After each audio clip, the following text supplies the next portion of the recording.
Il y en a beaucoup qui font l'erreur de croire que c'est le temps qui doit être pris en compte comme mesure. Il y en a beaucoup qui disent, voilà, moi je rechute au bout de 7 jours, moi je rechute au bout de 30 jours et tout ça. En fait, le problème, C'est pas c'est une pas vie le parfaite. temps qui fait rechuter. Le temps, c'est juste euh, une mesure pour pouvoir un peu expliquer, en gros, combien de temps dure au maximum ta volonté. Si tu rechutes au bout de 15 jours, la question à te poser, c'est pas qu'est-ce que je dois mettre en place de plus ou qu'est-ce que je dois faire pour, au bout de 15 jours, pouvoir continuer. C'est plus la question à te poser, ok, j'ai suffisamment réussi à mettre des choses en place pour gérer mon addiction pendant 15 jours, pour gérer les causes.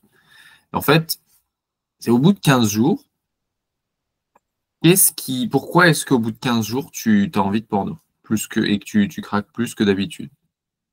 Qu'est-ce qui t'amène jusque-là?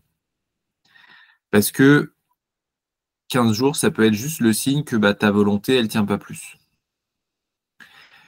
Elle pourrait durer moins, ça pourrait être 7 jours, sauf que tu as déjà mis des choses en place pour gérer les problématiques et les causes, les éléments qui pourraient t'amener jusqu'à la rechute.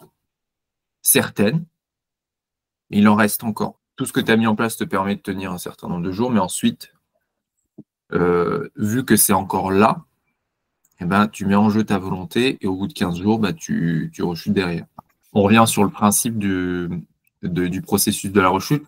La rechute, c'est pas un événement, c'est un mécanisme qui s'opère petit à petit.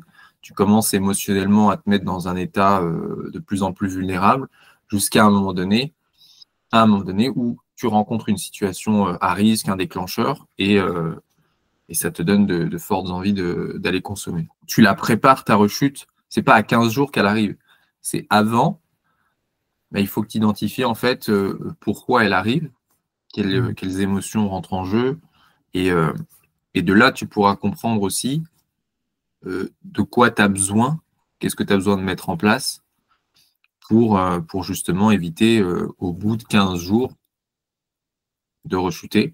En fait, il faut comprendre que pour quelqu'un qui démarre de zéro, son reboot, et qui rechute, on va dire, tous les 2, 3 jours, il va pas d'un seul coup arrêter les rechutes du jour au lendemain, mais il va commencer le programme, il va comprendre ses mécanismes addictifs, il va commencer à mettre en place 2, 3 petits trucs, des habitudes, des limites, il va commencer à développer ses compétences de gestion des émotions, de pensée, de pulsions, etc.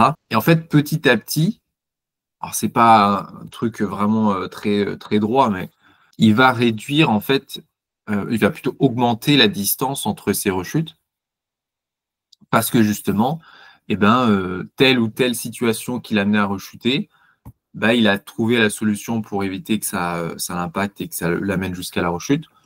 Donc, ben, il se retrouve de moins en moins dans tel type de situation à risque. Et donc, ben, ces rechutes s'espacent.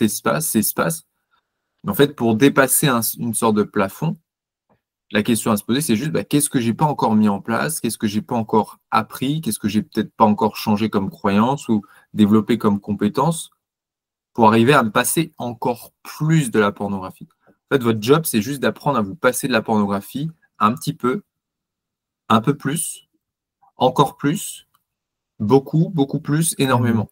Et ça passe Exactement. que par le fait de vous transformer vous intérieurement et dans votre style de vie. Demande des changements progressifs et de se poser les bonnes questions, de se faire du feedback. Il y a toujours des choses à trouver dans les rechutes, toujours. Que ce soit en termes de limites ou d'activités de self-care, souvent il y a toujours une limite de toute façon à mettre en place.